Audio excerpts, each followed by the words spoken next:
hello guys आज पवित्र रथयात्रा आम पूरी दर्शन करने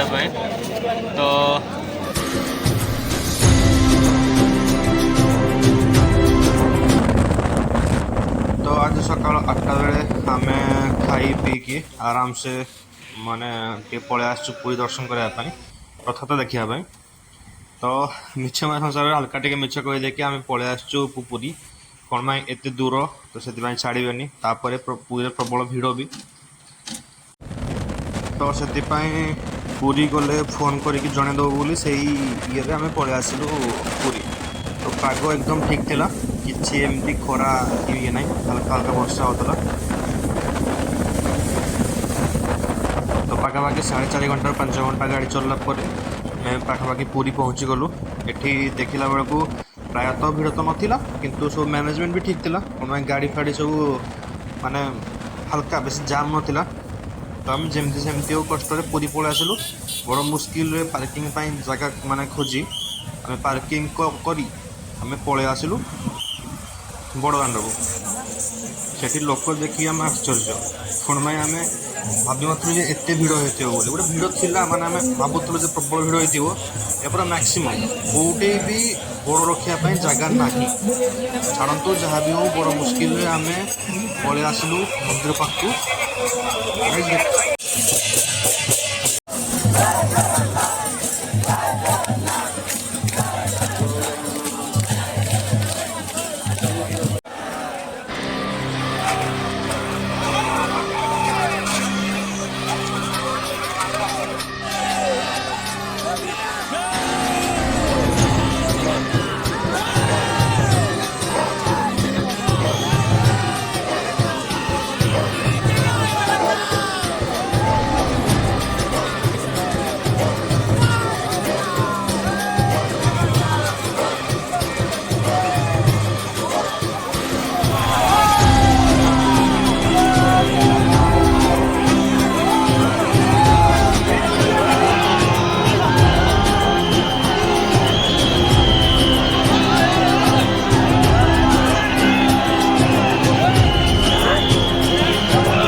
କେନ୍ ଲାଗୁଛେ ଦୀର୍ଘ 6 ଘଣ୍ଟା ପରେ ଦେଖା ମିଳିଲା 6 ଘଣ୍ଟା ତଥାପି ସୁଭଦ୍ରା ବଳଭଦ୍ର ଗଲେ ଆମ ଜଷ୍ଟ ଆଗରେ ଅଛନ୍ତି ଆଉ ସୁଭଦ୍ରା ଆଉ ଜଗନ୍ନାଥ ଠାକୁର ବର୍ତ୍ତମାନ ବାହାରି ନାହାନ୍ତି ଦୂର ବାଟ ଯିବୁ ନହେଲେ ଆଉ ଟିକେ ୱେଟ୍ କରିଥାନ୍ତୁ ପୁରା 200 କିଲୋମିଟର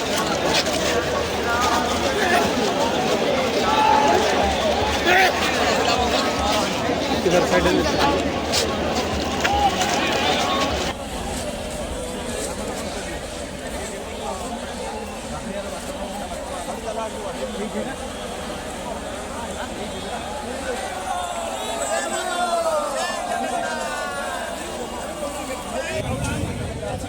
ତାପରେ ସେଠି ଆସିଲା ବେଳେ ବି ଗାଡ଼ି ପାର୍କିଂରୁ କାଢ଼ି ବଡ଼ ମୁସ୍କିଲ ଆମେ ଏପର୍ଯ୍ୟନ୍ତ ଆସିଲୁ କିନ୍ତୁ ଯାହା ବି ହଉ ସର୍ଟକଟ୍ ମିଳିଗଲା ଆମକୁ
भाई अवस्था खराब पूरा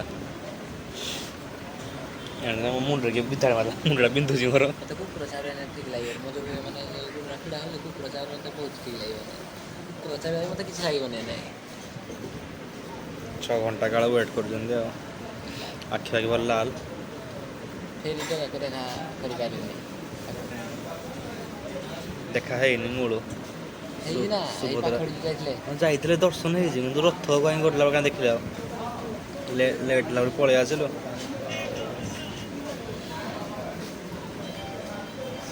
गोड़ हाथ बिंधा मुंड बिंधा मुंड बिंधु कोन आंजो नै मुंड बिंधु जो आ ब्लास्ट होला मुंड बिधाय मारता लागे उठी आइतले रे हां तापरे मु हेडे तो बाकी तो बुल्ली भाई होउले ई भवा भाई एमती होउले भाई हमर लोक ठीक नै हमर नले सब ठीक थिला अरे सब ठीक थिला नले तो आमे पुरी बाहर 7:30 बर्तमान पाखापाखि 10:30 पर है आम बर्तमान पहुँचलु 8गड़ पहुँचीनु पाखापाखि माने पहुँची गलु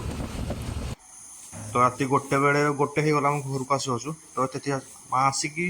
गोड़ हाथर अवस्था ना आखि पूरा लाल से जहाँ भी हो दर्शन करके तो बहुत